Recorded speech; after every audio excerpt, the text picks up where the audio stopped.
Let's go now to Iya Gozong, who's live from Marikina. Iya, what is it like there now? Can you hear Yes, me, I Iya? can hear you. Yeah. I can hear Okay. you. So what's it like there now? It looks like looks relatively quiet. Tell us. Yeah, in this hallway, nandito tayo ngayon sa SSS Village Elementary School. The lines are long, pero in the hallway, kung nasaan ako, hindi masyado. It looks light. It's 10:42 a.m.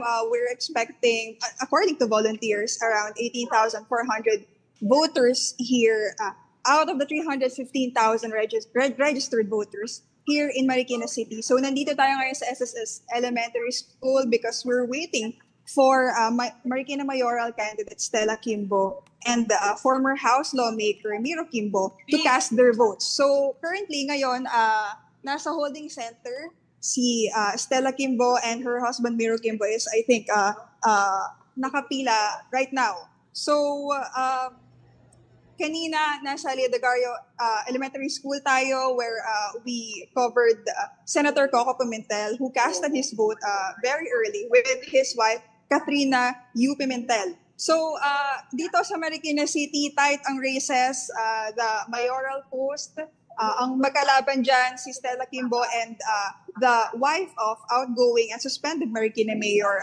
Marcy Teodoro, his wife, Maan Teodoro. And for the first district representative, ang magkalaban naman dyan ay si Senator Coco Pimentel and Marcy Teodoro himself. So, yun na muna yung updates ngayon from here.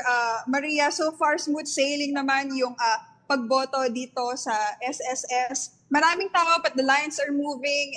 Medyo nagtatagal lang when they're waiting at the holding areas. But once inside the rooms, mabilis na lang ang pagboto.